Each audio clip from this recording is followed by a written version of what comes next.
కోట్లాది మంది హిందువుల మనోభావాలు దెబ్బతిన్నాయి. వైసీపీ హయాంలో పరమ పవిత్రమైన తిరుమలేశుడి మహాప్రసాదమైన లడ్డూలో జంతువుల కొవ్వు కలిపారు. తిరుమల లడ్డూ తయారీలో వాడిన లడ్డూలో జంతువుల కొవ్వు కలిసింది అంటూ ఏపీ సీఎం చంద్రబాబు గగ్గోలు పెట్టారు. వైసీపీ అధిష్టానం కాసులకు కక్కుర్తిపడి నెయ్యిని కల్తీ చేసేశారు. అందుకే దశాబ్దాల పాటు నెయ్యిని సప్లై చేస్తున్న నందిని కంపెనీది కాదని తమిళనాడుకు చెందిన ఏఆర్ డైరీకి ఇచ్చారంటూ తీవ్ర ఆరోపణలు చేశారు. బాధ్యులపై చర్యలు తీసుకుంటాం, ఇప్పుడే సిట్ను కూడా ఏర్పాటు చేస్తామంటూ చంద్రబాబు నాయుడు మీడియా ముందుకు వచ్చి ప్రకటన చేశారు.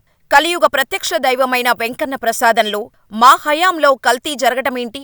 నిజానిజాలు తేలాలంటే సిట్ కాదు, సీబీఐ ఎంక్వైరీ వేయండి అంటూ వైసీపీ నేతలు డిమాండ్ చేశారు. ఇదే అంశంపై సుప్రీంకోర్టుకు వెళ్లింది వైసీపీ. దీంతో కోర్టు ఎన్డీఏ ప్రభుత్వాన్ని కడిగి పారేసింది. సీఎం హోదాలో ఉంటూ ఏంటీ చౌకబారు ప్రకటనలు అంటూ సుప్రీంకోర్టు మండిపడింది.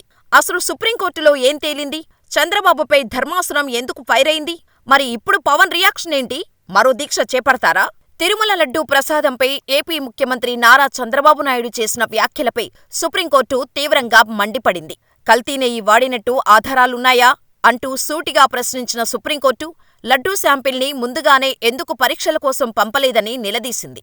ఈ అంశంపై దాఖలైన పిటిషన్లపై సుప్రీంకోర్టు న్యాయమూర్తులు justice BR Gavai, justice KV Viswanathan ధర్మాసనం విచారణ జరిపింది. వాదనలు మొదలు కాగానే ల్యాబ్ మీ వద్ద ఆధారాలు ఉన్నాయా?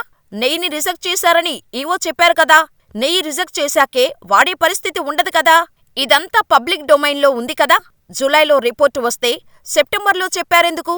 ఎన్డీడీపీ మాత్రమే ఎందుకు? మైసూర్ లేదంటే గజియాబాద్ ల్యాబుల నుంచి సెకండ్ ఒపీనియన్ ఎందుకు తీసుకోలేదు? కల్తీ నెయ్యిని లడ్డూలో వాడినట్లు ఆధారాల్లేవు. లడ్డూ కల్తీ జరిగిందని తేల్చేందుకు శాంపిల్ను ల్యాబుకు పంపించారా అంటూ ధర్మాసనం ప్రశ్నల వర్షం కురిపించింది. నెయ్యి కల్తీ జరిగినట్టు మీ దగ్గర సాక్ష్యం ఉంటే చూపించండి. ఇతర సప్లయర్స్ నుంచి శాంపిల్స్ ఎందుకు తీసుకోలేదు? ఎన్డీడీబీ మాత్రమే ఎందుకు ప్రిఫర్ చేశారు? సెకండ్ ఒపీనియన్ ఎందుకు తీసుకోలేదు?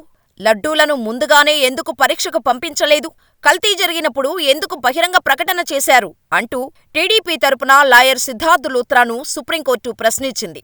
ఇది కోట్లాది మంది భక్తుల మనోభావాలకు సంబంధించిన అంశం. ప్రపంచంలోని భక్తులందరి మనోభావాలను పరిగణనలోకి తీసుకోవాల్సి ఉంటుంది. మీ వ్యాఖ్యలతో వాళ్లను గాయపరిచారు అంటే సీఎం చంద్రబాబుపై సుప్రీంకోర్టు ఆగ్రహం వ్యక్తం చేసింది. ఈ అంశంపై నేరుగా మీరు మీడియాకు వెళ్లాల్సిన అవసరం లేదు కదా, రాజ్యాంగ పదవిలో ఉన్నప్పుడు బాధ్యతగా ఉండాలి కదా, దేవుణ్ణి రాజకీయాల్లోకి లాగొద్దు, కనీసం దేవుడినైనా రాజకీయాలకు దూరంగా ఉంచండి అంటూ వ్యాఖ్యానించింది. ధర్మాసనం ప్రశ్నలకు సమాధానం ఇవ్వలేక ప్రభుత్వం తరపు న్యాయవాది సిద్ధార్థ్ లూథ్రా సైలెంట్ అయిపోయారు. కల్తీ చేయబడింది అని అంటున్న ఆ 4 ట్యాంకులు నెయ్యిని వాడలేదని కోర్టుకు తెలిపారు. ఇక ఇరువైపులా వాదనలను రికార్డ్ చేసిన అనంతరం తదుపరి విచారణను అక్టోబర్ 3కి వాయిదా వేసింది అత్యున్నత న్యాయస్థానం. అంతేకాకుండా ఇక్కడే చంద్రబాబుకి పెద్ద ట్విస్ట్ ఇచ్చింది సుప్రీంకోర్టు.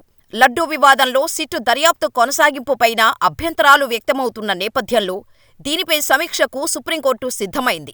ఈ మేరకు సిట్టు దర్యాప్తు కొనసాగాలా లేక మరో దర్యాప్తు చేపట్టాలా అన్న అంశంపై సొలిసిటర్ జనరల్ అభిప్రాయం కోరింది.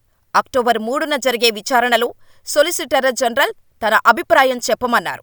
దాని ఆధారంగా సుప్రీంకోర్టు కీలక నిర్ణయం తీసుకోబోతోంది. అంటే కేంద్రమిచ్చే అభిప్రాయం ఆధారంగా సిట్టు దర్యాప్తు లేదా సీబీఐ దర్యాప్తుపై సుప్రీంకోర్టు నిర్ణయం తీసుకోనుంది. దీంతో ఓవైపు సుప్రీంకోర్టు వ్యాఖ్యలతో ఖంగుతిన్న చంద్రబాబుకు ఇది మరో సమస్యగా మారనుంది. దీంతో ఇప్పుడు డిప్యూటీ సీఎం పవన్ కళ్యాణ్ ఏం మాట్లాడతారు అనేది ఆసక్తికరంగా మారింది. ఎందుకంటే హిందువుల మనోభావాలు దెబ్బతిన్నాయి. అందుకే నేను ప్రాయశ్చిత్త దీక్ష చేస్తున్నా అంటూ మాల వేసుకున్నారు. అనంతరం ప్రక్షాళన చెయ్యాలంటూ విజయవాడ కనకదుర్గమ్మ అమ్మవారి మెట్ల మార్గాన్ని కింద నుంచి కడుగుతూ పసుపు రాసి బొట్లు కూడా పెట్టారు. అక్కడితో ఆగకుండా ప్రతి గుడి దగ్గరకు వెళ్లి ఆయా గుడులను సంప్రోక్షణ చెయ్యాలంటూ జనసేన నేతలకు పిలుపునిచ్చారు. దీంతో తీవ్ర విమర్శలకు గురయ్యారు పవన్. అసలు తప్పు జరిగిందో లేదో తెలియకుండానే ఎందుకు ఇలా చేస్తున్నారు పవన్ అంటూ సోషల్ మీడియాలో ఎన్నో కామెంట్స్ చేస్తున్నారు నెటిజన్స్. అసలు స్టాండర్డ్స్ తగ్గట్టు నెయ్యి లేదని చెప్పి 4 ట్యాంకర్స్ని వెనక్కి పంపించేశాం అని స్వయంగా టీటీడీ ఈవో శ్యామలరావు చెప్పారు. కానీ చంద్రబాబు, పవన్ మాత్రం జంతువుల కొవ్వు కలిసిన నెయ్యిని లడ్డూ ప్రసాదంలో వినియోగించారు అంటూ విషప్రచారం చేశారు. దీంతో అసలు ఎవరు నిజం చెబుతున్నారు అనేది $1 మిలియన్ క్వశ్చన్గా తయారైంది. కేవలం వీరి స్వార్థ రాజకీయాల కోసం తిరుమలేశుడిని రాజకీయాల్లోకి లాగేశారు అని క్లియర్గా అర్థమవుతుంది. మరి సుప్రీంకోర్టు చంద్రబాబుపై చేసిన వ్యాఖ్యలపై పవన్ ఏ విధంగా స్పందిస్తారో చూడాలి. లేదా సుప్రీంకోర్టు వ్యాఖ్యలకు గాను మరో మాలేమన్నా ధరిస్తా అని అంటారేమో అంటూ నెటిజన్స్ కామెంట్స్ పెడుతున్నారు. మరి పవన్ ఏం చేస్తారని మీరనుకుంటున్నారో మాకు కామెంట్ చేసేయండి.